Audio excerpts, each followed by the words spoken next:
We're losing her. The monitors screamed. The surgeons rechecked the incision. Nothing. Blood transfusion running, still dropping. Patrick Torrio's 3-month-old daughter had less than 2 minutes.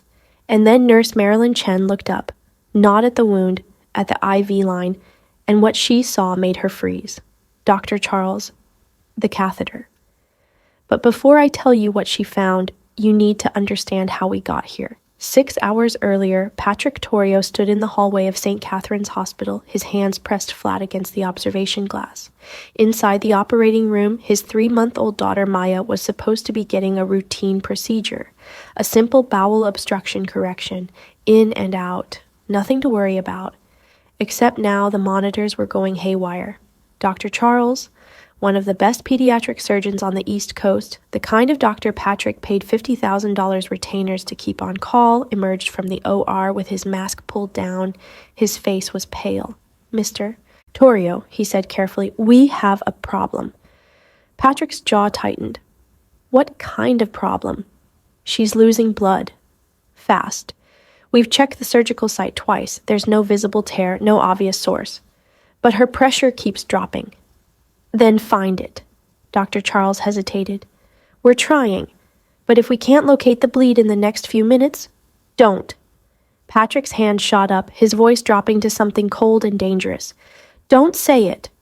The doctor nodded and disappeared back through the double doors.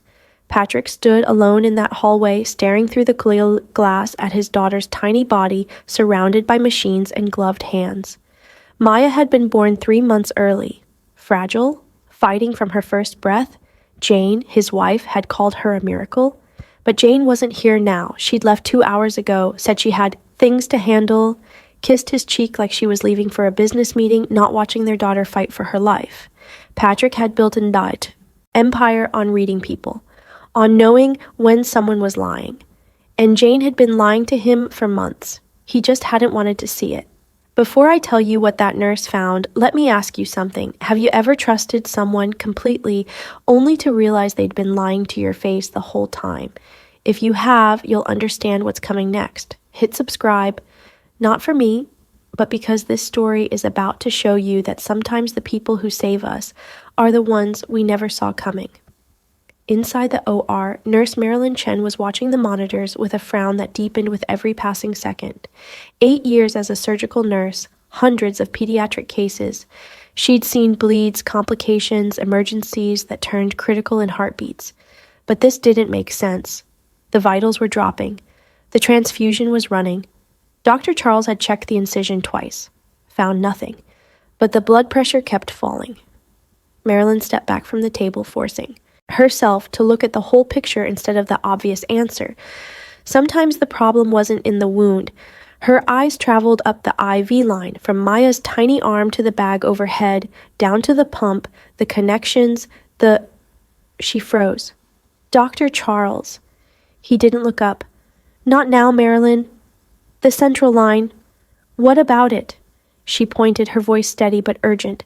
"It's migrated. The catheter isn't in position. It's puncturing the vena cava." Dr. Charles's head snapped up. He leaned over the monitors, his face draining of color. "How did we—" "It's internal," Marilyn said, already moving. "No external bleeding. She's hemorrhaging into her chest cavity." He was already barking orders. "We need to reposition. Now, get me—" Marilyn handed him the instruments before he finished the sentence. They worked in controlled chaos, minutes blurred together, and then the bleeding stopped. Maya's blood pressure began to climb. Dr. Charles exhaled, his hands trembling slightly as he stepped back from the table. "Good catch," he said quietly. Marilyn didn't respond. She just kept watching the monitors. Because she didn't do this for praise, she did it because children didn't deserve to die from things adults missed. Outside, Patrick Torrio still stood at the glass. He didn't know what had just happened in that room. Didn't know that a nurse he'd never met had just saved his daughter's life. All he knew was that the monitors had stopped screaming, and for the first time in 6 hours, he could breathe. But the relief wouldn't last, because what Dr. Charles was about to tell him next would shatter everything Patrick thought he knew about his life. Patrick was slumped in a waiting room chair when Dr. Charles found him 2 hours later. The surgeon's scrubs were still wrinkled, his face drawn but no longer panicked. Mr. Torrio? Patrick's head snapped up. His eyes were red-rimmed, but his voice was steady. Tell me. She's stable, Dr. Charles said. The words didn't register immediately.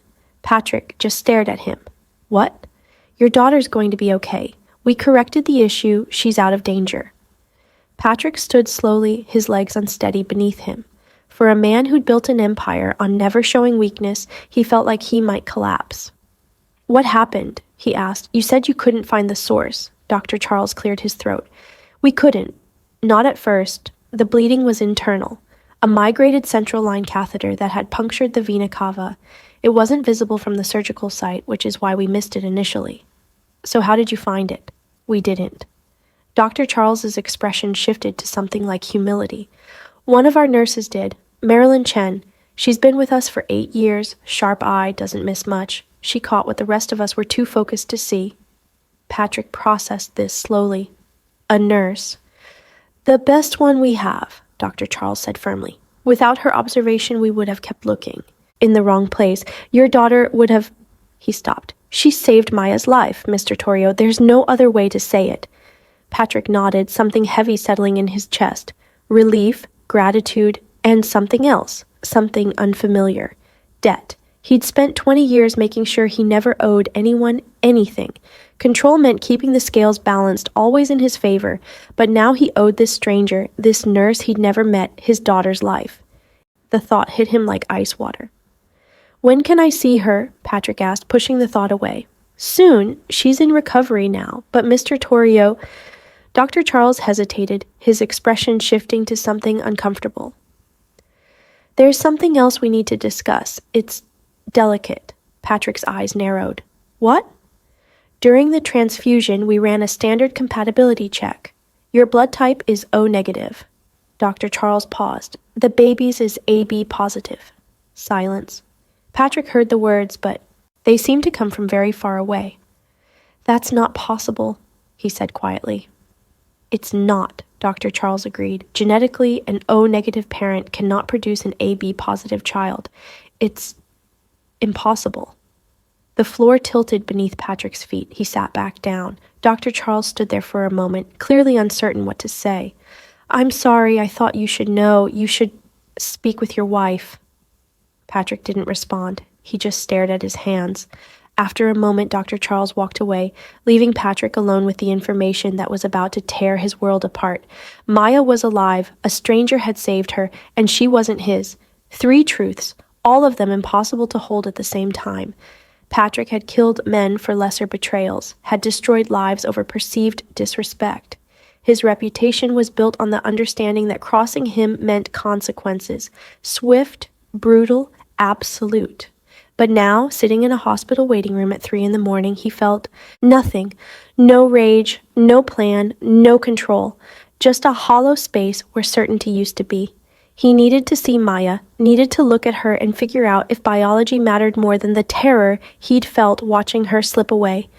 But before he could stand, before he could move, one question kept circling in his mind.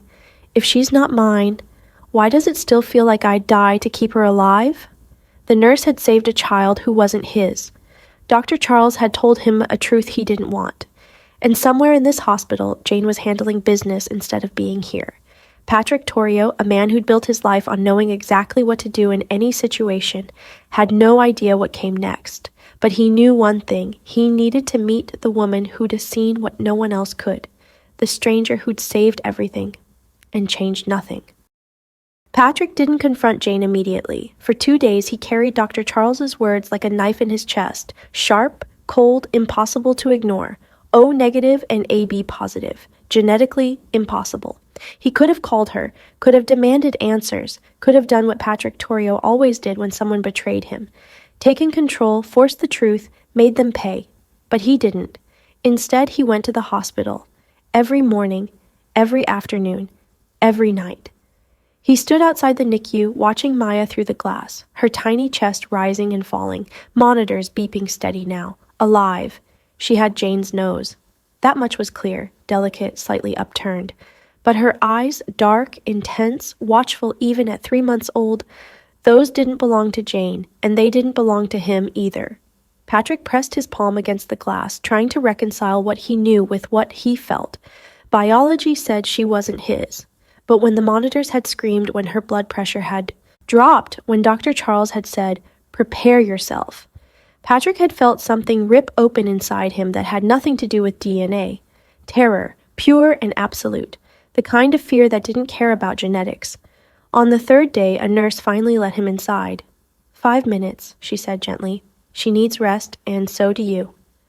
Patrick nodded and stepped into the NICU, a space that smelled like antiseptic and hope and the quiet desperation of parents who didn't know if their children would survive the night.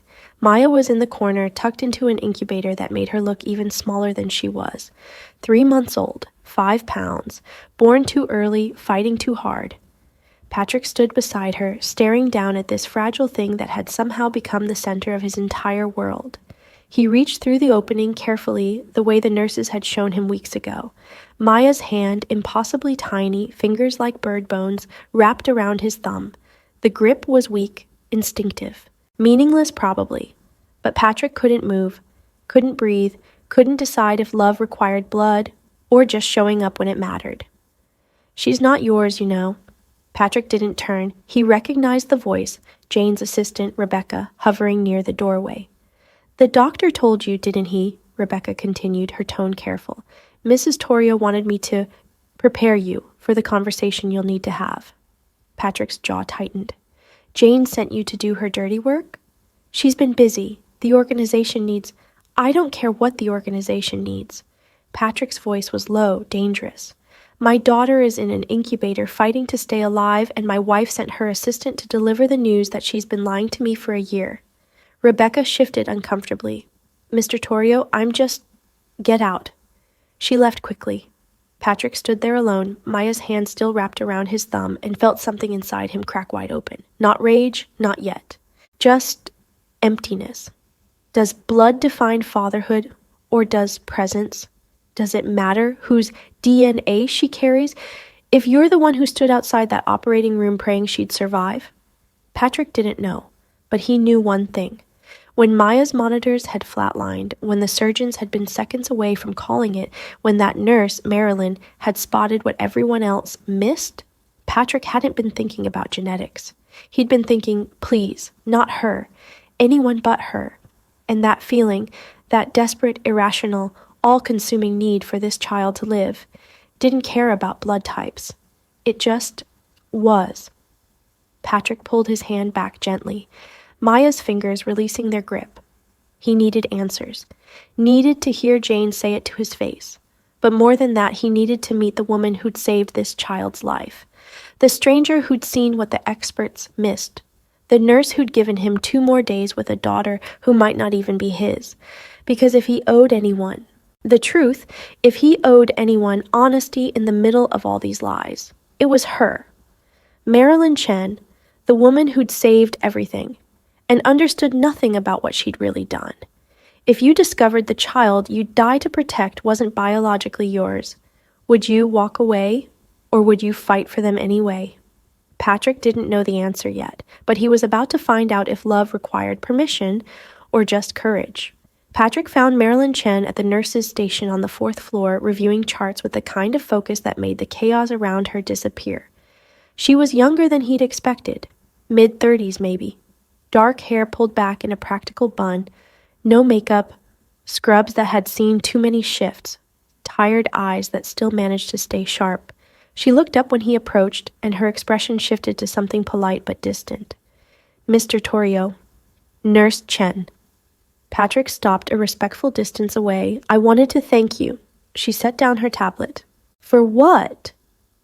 "For saving my daughter's life." Marilyn's face didn't change. "I was doing my job." "No." Patrick shook his head. "Dr. Charles told me what happened. You saw something no one else did. That's not just doing your job. That's—" He paused, searching for words he didn't usually need. "That's why she's still alive." Marilyn studied him for a moment, and Patrick felt something unfamiliar under her gaze. She wasn't afraid of him. She wasn't impressed by him. She just saw him like he was a regular person, a worried father in a hospital hallway, and somehow that was the most human Patrick had felt in 20 years. "You're welcome," Marilyn said simply. Silence stretched between them. Patrick cleared his throat. "Can I do something for you? Anything? A donation to the hospital? A scholarship in your name? Whatever you—" "Mr. Torrio." Marilyn's voice was kind but firm. "I don't need anything from you." "Everyone needs something." "Not from you." She picked up her tablet. Again. "Just take care of your daughter. That's all I want." Patrick felt the words land like a punch. Your daughter. Except she wasn't. Not biologically, not legally, not in any way that mattered to a DNA test or a birth certificate. But Marilyn didn't know that. No one did. Except Dr. Charles and Rebecca and Jane. "What if she's not mine?" The words escaped before Patrick could stop them. Marilyn looked up, her expression softening slightly. "Is that what you think matters?" "I don't know what matters anymore." She was quiet for a moment, looking at him with something that might have been pity or understanding. Patrick couldn't tell. "I see a lot of fathers in here, Mr. Torrio," Marilyn said finally. "Biological ones, stepfathers, adoptive parents, foster dads. You know what separates them?" Patrick shook his head. "The ones who show up. The ones who stay." She met his eyes. "You've been here every day since the surgery. I've seen you standing outside that NICU window at 2 in the morning. I've watched you talk to her even though she can't understand a word you're saying." She paused. "That's what matters. Not blood, not paperwork, just showing up." Patrick felt something crack inside him, not breaking but opening, like a door he didn't know existed. "Thank you," he said quietly. Marilyn nodded and turned back to her charts. But before Patrick could walk away, she spoke again. "Mr. Torrio, whatever you're going through, don't make decisions based on fear or anger or what other people expect." She glanced at him. "Make them based on who you want to be when this is all over." Then she walked away, leaving Patrick standing alone in a hospital corridor, holding on to words that felt like the first honest thing anyone had said to him in years. He didn't know it yet, but Marilyn Chen had just become the most dangerous person in his life. Not because she threatened him, but because she made him want to be better, and wanting to change, really change, was the most terrifying thing a man like Patrick Torrio could do. Who do you become when the person who sees your potential doesn't want anything from you? Patrick was about to find out, and it would cost him everything. Patrick started visiting Maya 3 times a day, morning before most people were awake, afternoon when Jane should have been there but never was, night when the hospital was quiet and he could pretend the rest of the world didn't exist. He'd stand beside her incubator, watching her sleep, watching her breathe, watching her tiny fists clench and release like she was fighting invisible battles even in her dreams. The nurses got used to him, stopped asking questions, just nodded when he arrived and left him alone with his thoughts. But Marilyn was different. She didn't ignore him, didn't treat him like furniture. She'd check Maya's vitals, adjust the monitors, make notes on her tablet. And sometimes when Patrick looked particularly lost, she'd say something small. "She's getting stronger. Her oxygen levels are improving." She smiled today, just for a second. Little things. Facts, mostly. But the way Marilyn said them felt like she was building a bridge between Patrick and hope. It was on the 5th day that Patrick finally asked the question that had been eating him alive. Marilyn was adjusting Maya's feeding tube when he spoke. "How do you do it?" She looked up. "Do what?" "Care this much about children who aren't yours, who you'll probably never see again once they leave this hospital." Marilyn considered the question, her hands still working with practiced precision. "Because they deserve someone to care," she said simply, "even if it's just for a little while, even if they never remember." Patrick felt those words settle somewhere deep. "What if caring isn't enough?" he asked quietly. Marilyn stopped, turning to face him fully. "What are you really asking, Mr. Torrio?" And just like that, like a dam breaking, everything spilled out. "She's not mine," Patrick said. "Biologically, the blood test proved it. My wife, she had an affair. Maya's not my daughter, not really." Marilyn's expression didn't change. No shock, no judgment, just quiet attention. "And?" she asked. "And I don't know if that matters," Patrick continued, his voice raw. "I don't know if I'm supposed to walk away, if I'm supposed to pretend I never held her.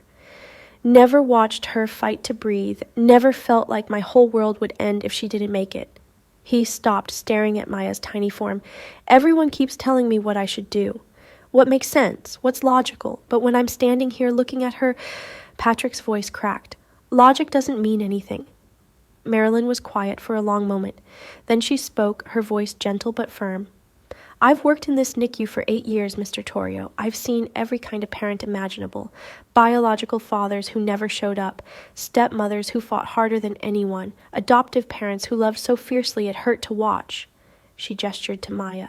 You want to know what I've learned? Biology is just the beginning of a story, not the whole thing.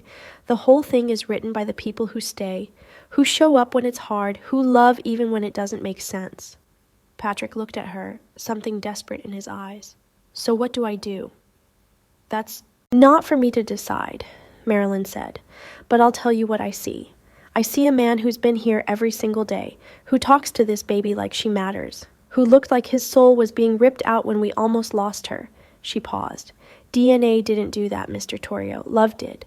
Patrick felt tears he hadn't cried in 20 years burning behind his eyes.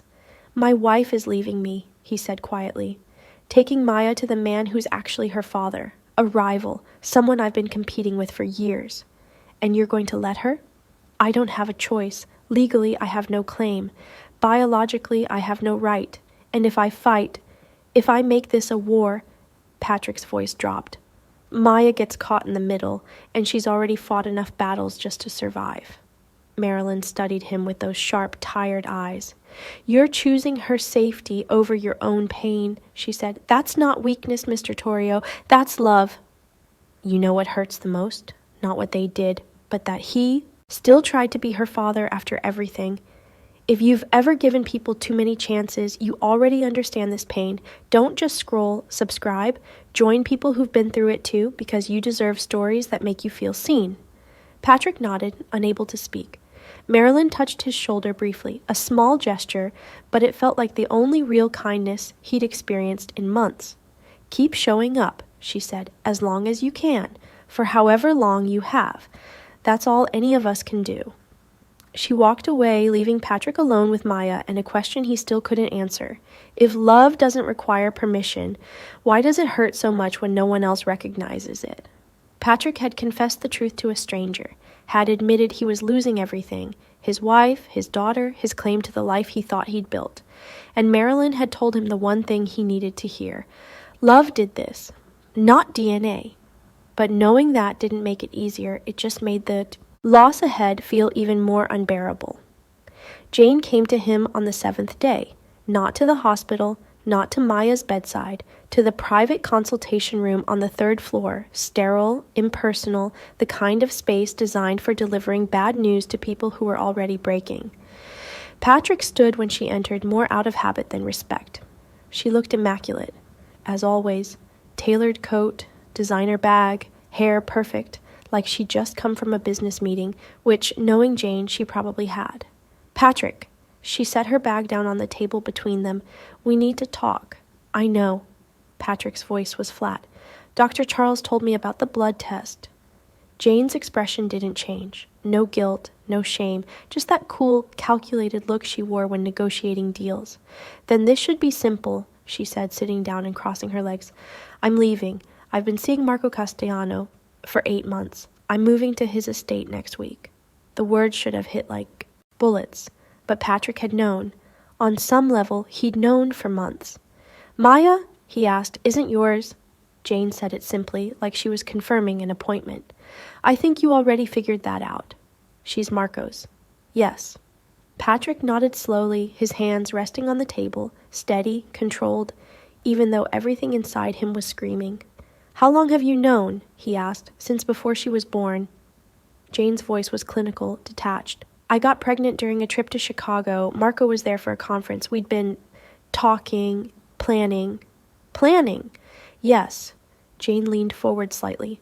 Patrick, let's not pretend this was ever a love story. Our marriage was strategic. An alliance between families. You needed legitimacy. I needed security. It worked for a while. Until it didn't. Until I met someone who wanted more than just control, Jane said. Marco sees the future. He's building something bigger than territories and old grudges. He offered me a real partnership, not just this.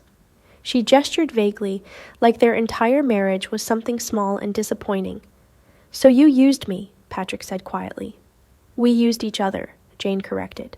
Don't act like you married me for love. You married me because my family had connections you needed, because I looked good at events, because I understood the business and didn't ask questions. She wasn't wrong. Their wedding had been a transaction. Their life together had been a performance, but somewhere along the way Patrick had forgotten that, had started believing in the illusion, had let himself think that maybe, just maybe, they'd built something real. Why tell me now? Patrick asked. Jane's eyes hardened. Because Marco wants his daughter, and because your organization is already fracturing. People know I'm with him now. They're choosing sides. Your credibility is gone, Patrick. She leaned back, studying him like he was a problem to be solved. This is your chance to walk away with your life. Don't be stupid enough to fight it. He wanted to ask, did you ever love me? Even a little? But he already knew the answer, and hearing her say it out loud would only make it worse. Instead, he asked something else. Does Maya know that I'm not... She's 3 months old, Patrick. Jane's voice was sharp. She doesn't know anything, and she won't. When she's older, she'll know Marco as her father. You'll just be a name, if that. Patrick felt something inside him turn to ice. Will you tell her, he pressed, when she's older, that I was there when she almost died? That you what? Jane stood, smoothing her skirt. You were never her father, Patrick. You were just there. A placeholder. And she won't remember you. Marco's a good man, Jane continued, gathering her things. He'll give her everything, stability, a real family, a future that doesn't involve looking over her shoulder every time she leaves the house. She paused at the door. You did one good thing in all of this, Patrick. You kept her alive long enough for her real father to claim her. That's more than I expected from you. The door closed behind her with a soft click. Patrick sat alone in the consultation room, staring at his hands. His wife was gone. His daughter, not his daughter, was being taken away. His empire was crumbling, and the woman who'd saved Maya's life had told him, love doesn't require permission. But what good was love when everyone else had already decided it didn't count? Patrick had built his entire life on control, on knowing exactly what to do in any situation, on being the most powerful person in any room. But right now, in this sterile consultation room, he had no power at all. He couldn't keep Jane, couldn't keep Maya, couldn't even keep the illusion that any of it had been real. All he could do was sit there and feel everything he'd built collapse around him, piece by inevitable piece, when the person you loved never loved you. Back when the child you die for isn't legally yours, when everything you built turns out to be a lie.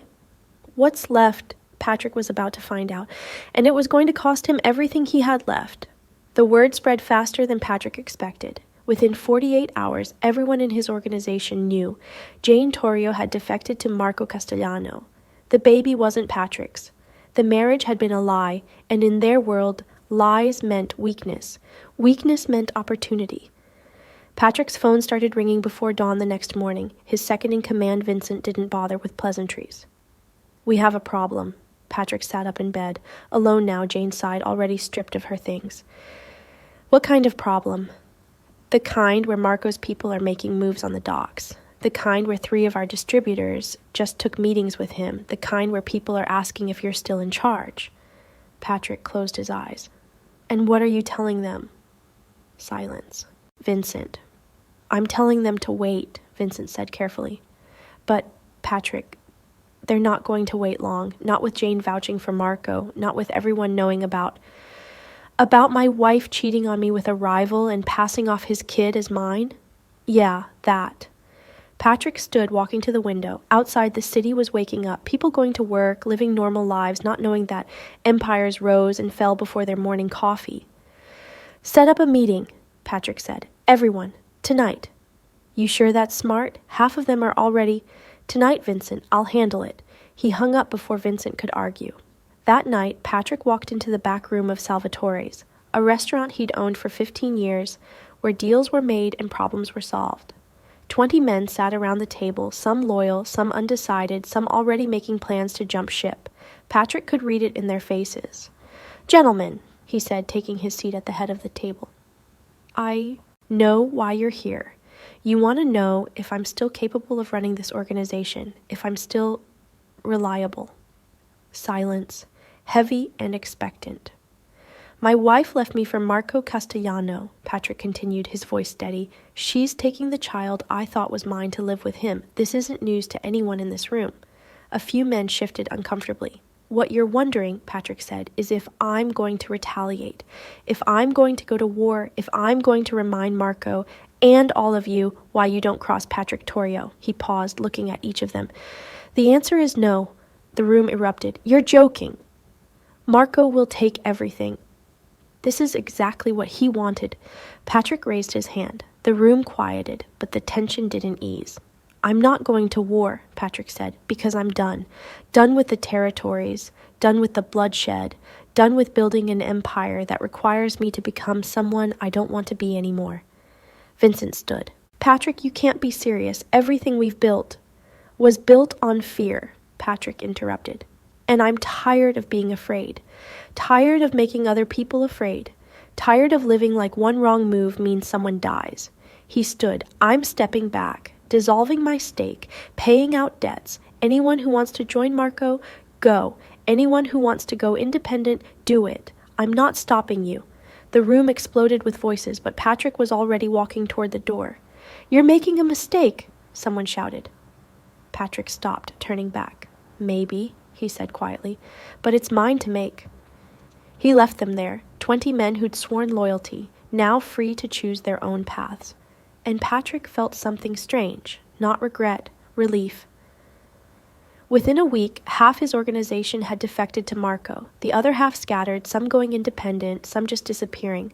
Territories Patrick had controlled for a decade changed hands overnight. Money he'd made from deals he'd rather forget got redistributed, paid out, settled. His reputation, the thing he'd spent 20 years building, crumbled like sand. And through it all, Patrick kept visiting Maya, every morning, every afternoon, every night, even though she wasn't his. Even though Jane had made it clear he had no claim, even though everyone in his former world was calling him weak. He showed up. Because Marilyn had told him that's what matters, not blood, not paperwork, just showing up. And if he was going to lose everything else, at least he could hold on to that. Is walking away from power the strongest thing you can do, or the most foolish? Patrick didn't know yet. But he was about to find out that giving up an empire was the easy part. The hard part was learning to live without it. Patrick started showing up at the hospital cafeteria during Marilyn's breaks. Not every day, he didn't want to be obvious, but often enough that it became a pattern. She'd sit at the same corner table with her coffee and a sandwich she barely touched, reviewing patient files on her tablet, and Patrick would sit 2 tables away, pretending to read the newspaper, just existing in the same space. It took 3 weeks before Marilyn finally acknowledged it. "You know you don't have to sit over there, right?" she called out without looking up from her tablet.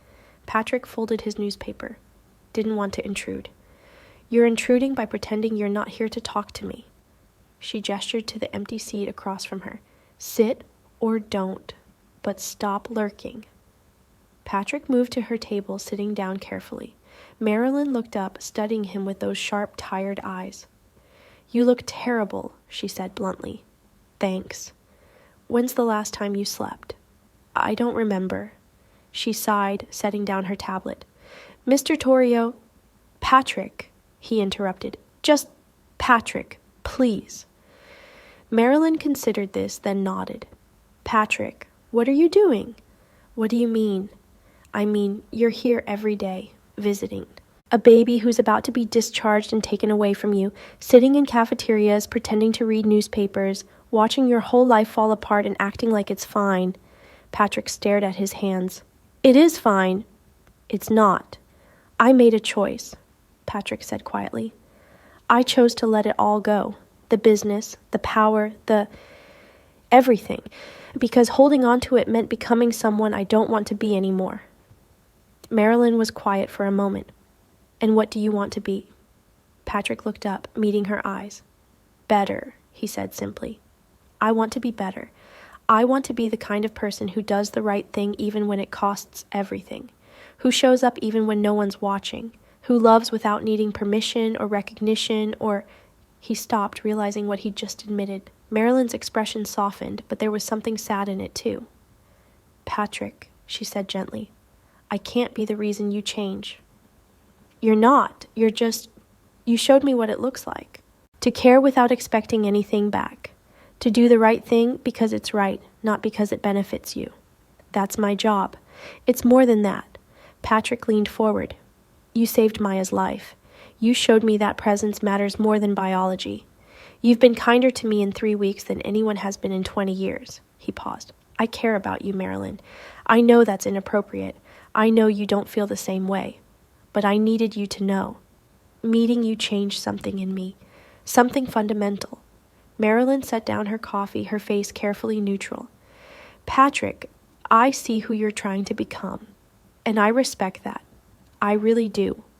But I also know who you were, she said carefully. I've seen men like you before. Men who've done things they regret. Who want to change because they've hit rock bottom. And sometimes that change is real. Sometimes it sticks. She paused. But sometimes it doesn't. Sometimes when the pain fades, when the consequences aren't so immediate anymore, people go back to who they were. Because change is hard. And staying changed is even harder. Patrick felt something sink in his chest. I'm not going back. I hope you're not, Marilyn said. I really do. But Patrick, I can't be your reason. I can't be the thing you're changing for. Because if I am and someday I disappoint you or leave or just don't live up to whatever you've built me into in your head, then the change disappears too. That's not... It is, she said firmly. I've seen it happen. Too many times. She reached across the table, touching his hand briefly. Keep changing. Keep being better. Not for me, not even for Maya. But because it's who you want to be when you look in the mirror. Patrick stared at her hand on his, the first real touch of kindness he'd felt in months. What if I don't know how to do that? He asked quietly. What if I need someone to remind me why it matters? Marilyn pulled her hand back gently. Then, you're not really changing, Patrick. You're just trading one dependency for another. She stood, gathering her things. I hope you find what you're looking for, she said. I really do. But it can't be me. She walked away, leaving Patrick alone at the table with cold coffee and the understanding that even his attempt at redemption had just been rejected. When he finally stood his ground, they called him heartless. But tell me, where were they when he was breaking?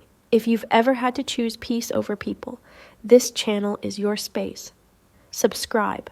Not for me, but for every quiet soul who took their power back. Patrick had lost his empire, lost his wife, lost his daughter, maybe not his daughter, and now he'd lost the one person who'd made him believe change was possible. What's left when even your redemption gets rejected? Patrick went home that night to an apartment that felt too small and too empty at the same time. Not the mansion he'd owned for 15 years, not the penthouse with the view of the city skyline, just a modest 2-bedroom in a quiet neighborhood where no one knew his name or cared about his past. He'd moved there 2 weeks ago after selling the mansion to pay off the last of his debts. The furniture was minimal, a couch, a table, a bed. Everything else, the art, the antiques, the symbols of power, he'd sold or given away. Because holding on to things that reminded him of who he'd been felt like carrying weight he didn't need anymore. Patrick sat on the couch staring at the blank wall across from him. His phone buzzed. Vincent, probably. Calling to tell him about another territory lost, another associate who'd jumped to Marco, another piece of his former empire crumbling away. Patrick turned the phone off. He didn't need updates on a world he'd already left behind. Over the next 2 weeks, Patrick finished what he'd started. Every connection severed, every debt paid, every obligation fulfilled. He met with the men who'd worked for him, not to threaten or negotiate, but to release them from whatever loyalty they thought they owed.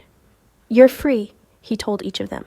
Whatever you choose to do next, I won't hold it against you. Some thanked him. Some looked at him like he'd lost his mind. Some just walked away without a word. Patrick didn't care. He liquidated assets, closed accounts, transferred properties. His lawyer, a man who'd worked for him for 12 years, kept asking if he was sure. Mr. Torrio, you're giving up everything. You understand that?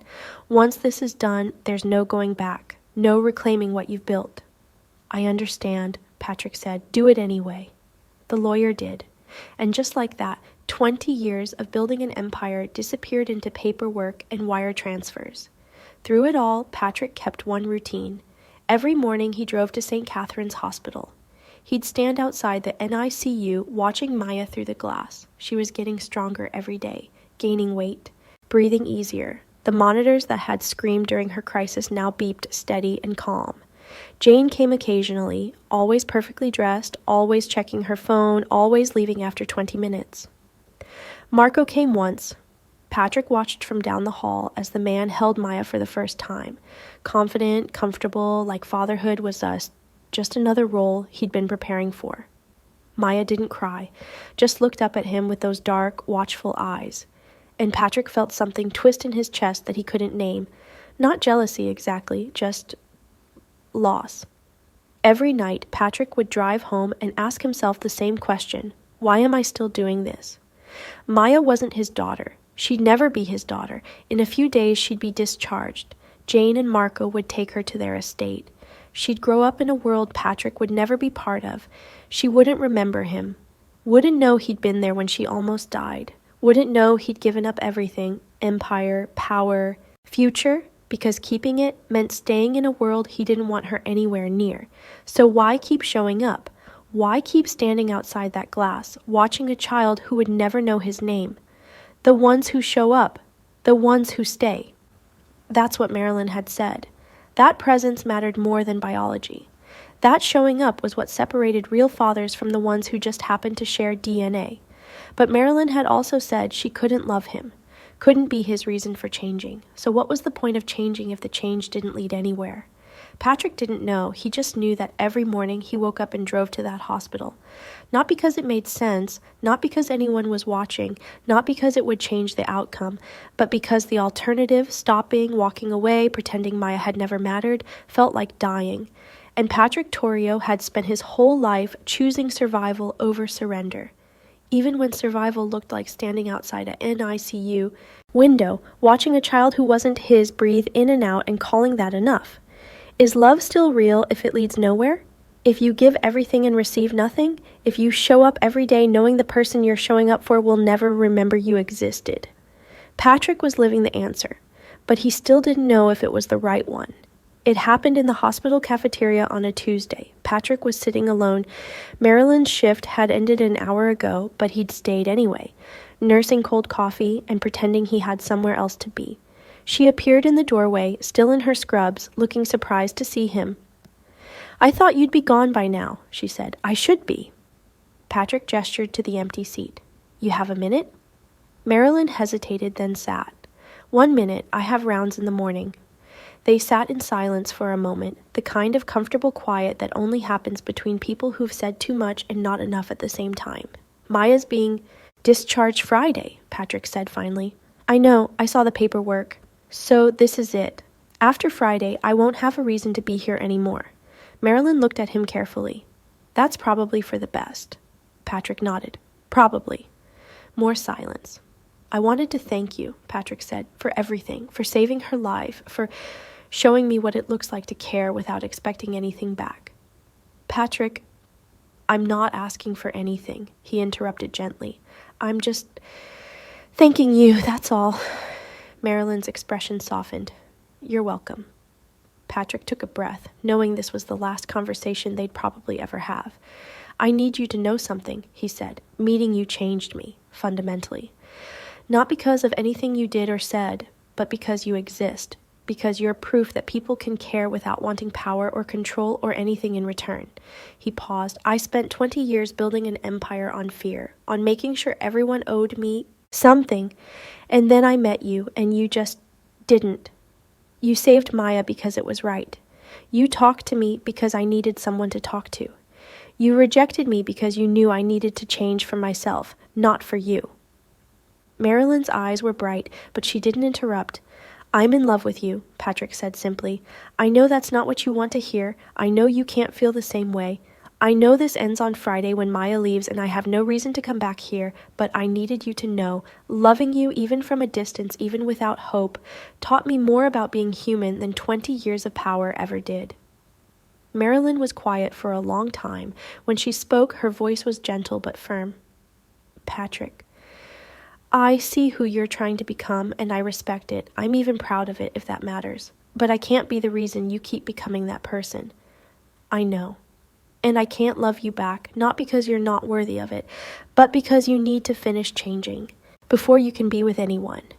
You need to know who you are without the Empire, without Maya, without me. Patrick nodded, feeling something break and mend at the same time. Will I ever see you again? He asked. Marilyn smiled sadly. I hope not, because if you do, it means something went wrong. It means you backslid, came back to the hospital looking for validation or purpose or a reason to keep going. Patrick finished. Yeah. She stood, touching his shoulder briefly, the same gesture she'd used weeks ago, but it felt different now. Final. Keep changing, Patrick. Keep being better. Not for me, not for Maya, but because when you're old and looking back on your life, you want to know you chose who you became. She started to walk away, then turned back. And Patrick, for what it's worth, I think you're going to be okay. Eventually. Then she left, and Patrick sat alone in an empty cafeteria, holding on to the memory of kindness from a woman who'd saved his daughter's life, and broken his heart in the same breath. Patrick understood finally what Marilyn had been trying to tell him all along. She couldn't save him. Maya couldn't save him. Redemption couldn't come from anyone else. It had to come from him. From choosing every single day to be someone different than who he'd been, even if no one applauded, even if no one noticed, even if he ended up alone. And that was the most terrifying freedom Patrick had ever faced. What do you become when the person you love sets you free? By walking away, Patrick was about to find out. And it would be the loneliest lesson of his life. Friday came too fast and too slow at the same time. Patrick arrived at the hospital at dawn, knowing this would be his last visit. Maya was already awake in her incubator, her eyes tracking the mobile hanging above her, bright shapes she couldn't quite reach but tried for anyway. She'd grown, filled out. The fragile, premature baby, who'd almost bled out 6 weeks ago, was now a fighter, pink-cheeked, alert, strong. Patrick stood outside the NICU, watching through the glass one last time. You can go in, you know.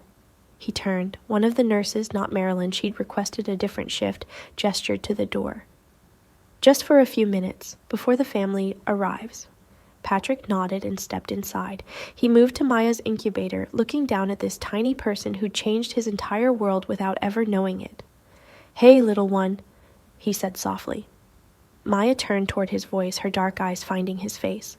For a moment, just a second, Patrick let himself imagine she recognized him. That somewhere in her developing brain she knew he was the one who'd been there, who'd showed up, who'd stayed, but she didn't. She was 3 months old. She wouldn't remember any of this, wouldn't remember the surgery, the crisis, the man who'd stood outside her window every day for 6 weeks, watching her fight to survive. Patrick reached through the opening, touching her tiny hand. She gripped his finger. That instinctive reflex newborns have, meaningless but perfect. You're going to be okay, Patrick whispered. You're going to have everything, a real father, a real family, a life that doesn't involve looking over your shoulder or wondering who's coming for you. His voice cracked. I wish I could be part of it. I wish biology didn't matter. I wish showing up was enough. Maya yawned, completely unaware of the man breaking apart in front of her. But it's not, Patrick continued, and that's okay, because you being alive, you being safe, that's all that matters. He pulled his hand back slowly, Maya's fingers releasing their grip. Goodbye, Maya. Patrick was in the hallway when they arrived, Jane first, dressed like she was attending a charity gala instead of picking up her daughter from the hospital. Then Marco Castellano, tall, confident, expensive suit, the kind of man who walked into rooms expecting them to rearrange themselves around. Him? He looked exactly like the kind of father Maya deserved. Successful, stable, legitimate, everything Patrick wasn't. Jane saw Patrick first. Her expression flickered, guilt, maybe, or just annoyance that he was still there. Patrick, she said curtly, you didn't need to come. I know, Marco stepped forward, extending his hand. Mr. Torrio, Marco Castellano. I don't think we've been formally introduced." Patrick looked at the hand, looked at the man who'd slept with his wife, who'd fathered the child Patrick had thought was his, who was about to take everything that remained and shook it. "Mr. Castellano." Marco's grip was firm but not aggressive. "I want you to know. I'll take good care of her. Maya will have everything she needs. I know you will." It wasn't a threat, wasn't sarcasm, just acknowledgement. Marco nodded, seeming slightly surprised by Patrick's calm. A nurse appeared with Maya, bundled in a pink blanket, ready for discharge. Jane took her first, holding her, awkwardly, like she still hadn't figured out how to be a mother even after 3 months. Then she handed Maya to Marco, and Patrick watched Marco hold his daughter for the second time, confidently, naturally, like he'd been doing it forever. Maya didn't cry, just looked around with those wide, curious eyes. Jane glanced at Patrick one last time. For a second, just a second, something passed across her face. Regret? Recognition that maybe she'd underestimated what Patrick had felt, or just relief that this chapter was finally closing. "Goodbye, Patrick," she said, then they walked away. Patrick stood in the hospital lobby, watching them leave through the glass doors. Watching Marco load Maya into a car seat like it was the most natural thing in the world. Watching Jane slide into the passenger seat without looking back. Watching the car pull away, taking with it the last connection Patrick had to the life he'd thought he was building. The lobby was quiet after they left. Just Patrick and a few scattered visitors waiting for their own moments of joy or grief. He should leave, should go home, should start figuring out what came next. But he couldn't move, couldn't process that it was over, that Maya was gone, that he'd given up an empire, a marriage, a future, all for a child who would never know his name. And the hardest part, he'd do it again, even knowing how it ended, even knowing he'd lose everything and gain nothing. He'd still choose her life over his empire, every single time. Is sacrifice still meaningful if no one witnesses it? If the person you sacrificed for never knows? If all you're left with is an empty lobby and the memory of tiny fingers gripping yours? Patrick didn't have an answer. He just knew that when he finally walked out of that hospital, he'd be walking into a life with no purpose, no direction, and no one waiting for him. And somehow that felt like exactly what he deserved. Patrick's apartment had never felt smaller or emptier. He sat on the couch in the dark, staring at the wall, trying to remember what he used to do with his time before Maya, before the hospital visits, before the daily routine of showing up became the only structure his life had. The silence was suffocating. No phone calls from associates, no emergencies requiring his attention, no territories to manage or threats to neutralize, just quiet. Patrick stood, moving to the kitchen table where 2 things sat under the dim light. A phone, his old phone, the one with contacts he hadn't deleted, names of men who'd once sworn loyalty, numbers that could start conversations that could rebuild what he'd torn down, and beside it, a photograph. He'd taken it 3 weeks ago during one of Maya's checkups, just her tiny hand wrapped around his finger, her grip weak but determined, trusting, the last picture he'd ever take of her. Patrick picked up the photograph first, studying it in the dim light. This was all he had left. This single image of a moment that had meant everything to him and nothing to her. In a few years, Maya would be walking, talking, calling Marco daddy without a second thought. She'd grow up in wealth and stability, protected from the world Patrick had inhabited. She'd never know his name, never know he'd been there when she almost died, never know he'd chosen her safety over everything he'd built, and that was probably for the best. But it didn't make it hurt less. Patrick set down the photograph and picked up the phone. The screen lit up, showing missed calls, dozens of them, from Vincent, from old associates, from people who were probably wondering if Patrick had completely lost his mind or if there was still a chance he'd come back. One call, that's all it would take. One conversation with Vincent and the wheels would start turning again. Territories could be reclaimed, respect could be reestablished. He could remind everyone why they'd feared Patrick Torrio in the first place. Marco had taken his wife, his daughter, his reputation, but Patrick still had connections, still had skills, still had the ability to take it all back if he wanted to. The question was, did he want to? Patrick still had 2 options. Option 1, make the call, rebuild, reclaim. Remind everyone that walking away had been temporary, that Patrick Torrio wasn't finished, he'd just been waiting. He could go to war with Marco, could make Jane regret every lie she told, could fight for custody of Maya, drag them through courts, use every dirty trick he knew to prove he deserved to be her father. He'd probably lose. Biology was biology, and courts didn't care about showing up. But he could fight, could make them all pay for underestimating him, and maybe, just maybe, in the chaos and the conflict, he'd feel like himself again, like Patrick Torrio, the man who controlled rooms with his presence, the man people feared and respected in equal measure. Option 2, put the phone down. Stay in this small apartment, get a regular job, live a regular life, be nobody. Keep changing, like Marilyn had said. Not for redemption, not for applause, but because it was the right thing to do. Let Maya grow up safe. Let Jane and Marco have their life. Let the empire he'd built crumble into dust and be forgotten, and live with the knowledge that he'd done one good thing in 20 years of doing mostly terrible things. He'd kept a child alive, even if she'd never know it was him. Patrick sat at the table, phone in one hand, photograph in the other. Outside, the city hummed with life, deals being made, power shifting, the world moving forward without him. His old life was still there, still accessible, still possible, but so was something else. Something quieter, smaller, less impressive, but maybe better. Patrick looked at Maya's photograph one more time, at her tiny hand, her trusting grip. Then he looked at the phone, at the names that could bring everything back. And he didn't know which future he wanted more. What do you choose when both paths lead to loss, when power means becoming who you were, and peace means becoming no one at all? Patrick sat in the darkness, holding both futures in his hands, and he couldn't decide. The knock came at 2:47 a.m. Patrick wasn't sleeping, hadn't slept properly in weeks. He was still at the table, phone in one hand, photograph in the other, caught between two futures he couldn't choose between. The knock came again, harder this time. Patrick set down both items and moved to the door, checking the peephole. Vincent.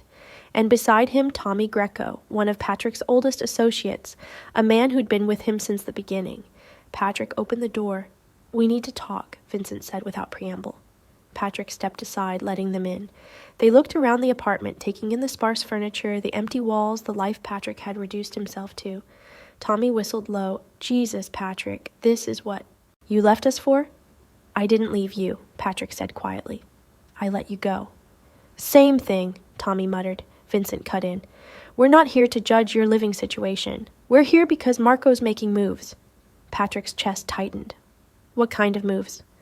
"The permanent kind," Vincent said grimly. "Word on the street is he's planning to eliminate you, completely. Can't have loose ends when you're building a new empire, and you're the biggest loose end there is." Patrick absorbed this information without reaction. He'd known on some level that Marco wouldn't just let him walk away, that stepping back from power didn't mean safety, it just meant vulnerability. "When?" Patrick asked. "Soon," Tommy said. "Days, maybe. We don't have details yet, but the contract's already out. Professional, clean, the kind of thing that looks like an accident." Vincent leaned forward.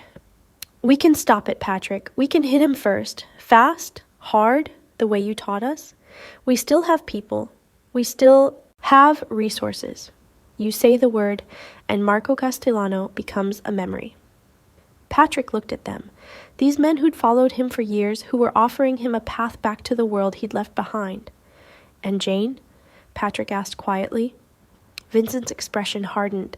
"She made her choice. She's Mia's mother." "She's a traitor," Tommy spat. "She sold you out, Patrick, lied to your face for months, helped Marco gut your organization. You owe her nothing." "I know. So let us handle it," Vincent pressed. "You don't even have to be involved. Just give us permission. We'll take care of Marco, secure Maya, and make sure Jane understands what happens when you betray Patrick Torrio." It was exactly what Patrick would have done 6 weeks ago. Fast, brutal, decisive. Remind everyone that crossing him had consequences. But now Patrick thought about Maya's tiny hand, about Marilyn's words, about the man he'd been trying to become. "No," he said quietly. Vincent blinked. "What?" "I said no. I'm not going to war with Marco. I'm not going after Jane. I'm not doing this anymore. Tommy stood, angry. So you're just going to let him kill you? That's your plan? Roll over and die? I didn't say that. Then what are you saying? Vincent demanded. Patrick met his eyes. I'm saying I'm done living like this, done making decisions based on fear or revenge or control. If Marco wants me dead, he'll have to come himself. But I'm not starting a war that puts Maya in the crossfire. Maya's not even yours. The words hit like a slap. Patrick's voice dropped to something cold and dangerous.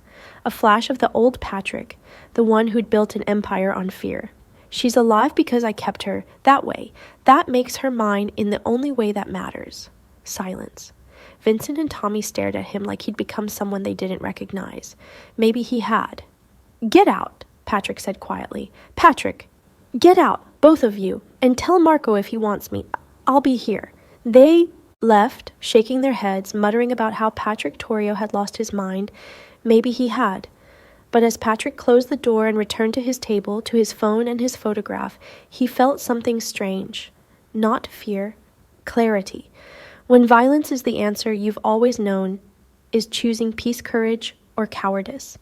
Patrick still didn't know, but he knew one thing. If Marco Castellano wanted him dead, Patrick wasn't going to become a monster to survive. He'd rather die as the man he was trying to be, even if no one would ever know the difference. Patrick sat alone for a long time after Vincent and Tommy left. The photograph of Maya's hand was still on the table, illuminated by the dim kitchen light. He picked it up, studying every detail, the tiny wrinkles on her palm, the way her fingers had curled around his thumb, the absolute trust in that grip. She was 6 weeks old in this photo, growing stronger every day. By now she'd be different, bigger, more aware. Learning to smile, maybe even starting to recognize voices. Marco's voice, Jane's voice, not his, never his. Patrick's mind went back to the operating room, to the moment when the monitors had screamed and Dr. Charles had said, "Prepare yourself," to the absolute terror Patrick had felt, not as a mafia boss, not as a man with power and control, but as a father watching his child slip away. That feeling didn't care about DNA. Didn't care about legality or rights or biology. It just was raw, primal, all-consuming. And when Marilyn had found the migrated catheter, when Maya's blood pressure had stabilized, when Patrick had been able to breathe again, that relief hadn't come from logic. It had come from love. The kind of love that didn't ask for permission or proof or recognition. It just existed. Quiet, unshakable, absolute. The ones who show up. The ones who stay. Patrick had shown up every single day for 6 weeks. Not because it made sense, not because anyone asked him to, not because it changed anything, but because walking away felt like dying. And now, sitting in this small apartment with a photograph and a phone, Patrick understood something fundamental. Maya would never know what he'd sacrificed, would never know he'd given up an empire because keeping it meant dragging her into darkness, would never know he'd chosen her safety over his own survival. But that didn't make the choice less real. It just made it his. A private act of love that required no witness, no applause, no validation, just the quiet knowledge that he'd done the right thing, even when it cost him everything. But was that enough? Was doing the right thing, truly the right thing, enough if it led nowhere? If you ended up alone with nothing but memories and a photograph? Patrick didn't know. He thought about Marco's threat, about the contract Vincent had mentioned, about the possibility that in a few days someone would come for him and this whole question would become irrelevant. And he realized something. He wasn't afraid of dying. He was afraid of dying without knowing if any of it had mattered. If Maya growing up safe was worth losing everything. If becoming better was worth the loneliness that came with it. If love without recognition was still love, or just delusion. Patrick looked at Maya's hand one more time, at the grip that had meant nothing to her but everything to him. And he understood finally what Marilyn had been trying to teach him. Change doesn't come with rewards. Redemption doesn't come with applause. Sometimes you just do the right thing because it's right. And you live with the silence that follows. You live with being no one, having nothing, knowing that the person you saved will never remember you existed. And you call that enough. Because the alternative, going back to who you were, reclaiming power through violence, becoming the monster again. That would mean Maya's trust had been misplaced, that her tiny hand gripping his finger had meant nothing, and Patrick couldn't live with that. Is a good deed still good if it costs you everything and no one ever knows? Patrick set down the photograph and reached for the phone, not to call Vincent, not to start a war, but to make one last choice about who he was going to be. The phone screen glowed in the darkness. Patrick's thumb hovered over the contacts, over names that could change everything. Vincent, Tommy, a dozen others who'd pick up on the first ring if Patrick Torrio called. One conversation, that's all it would take. And the wheels would start turning. The old life would come rushing back. The power, the control, the certainty of knowing exactly who he was. Patrick looked at the photograph beside the phone, Maya's tiny hand, her innocent grip, the last evidence that he'd been someone's father, even if only for 6 weeks, even if only in his heart. Outside, the city hummed with life, deals being made, power shifting, territories changing hands. The world Patrick had left behind was still there, still moving, still offering him a way back. But so was something else. A quiet apartment, a simple life, the possibility of becoming someone different, someone who didn't need power to matter, someone who could love without possessing, someone who could sacrifice without expecting reward. Patrick's thumb moved across the screen, scrolling through contacts. Vincent's name appeared, then Marco's, then Marilyn's, still saved from weeks ago, even though he'd promised himself he wouldn't call. His finger hovered, waiting. The choice was simple. Go back to who he was, or keep becoming who he wanted to be. Violence or peace, revenge or redemption, power or nothing. Patrick sat in the silence of his empty apartment, holding a phone in one hand and a photograph in the other. The screen glowed, waiting for a decision. And Patrick didn't know which future he was going to choose. He just knew that whatever he chose, there was no going back. The phone felt heavy in his hand. The photograph felt heavier in his heart. And in the space between those two weights, Patrick Torrio sat in the darkness, still deciding, still questioning, still torn between the man he'd been and the man he might become. The screen's glow illuminated his face, jaw tight, eyes tired, expression unreadable. His thumb moved, hovered, and the story ended there, not with a choice, but with a question. Sometimes revenge isn't about payback, it's about peace. And if this story touched you, subscribe right now, because somewhere out there, another person is watching in silence, needing a reminder that they're not alone, and your one click might help them find it. Sometimes redemption isn't a destination. Sometimes it's just a man in an empty room, holding on to two different futures, knowing that whatever he chooses, there's no going back. And maybe the hardest thing about changing isn't the sacrifice. Maybe it's learning to live with the question, was it worth it? Even when the answer is nowhere to be found, even when no one's watching, even when the only witness is the person staring back at you from the dark screen of a phone you haven't decided whether to use.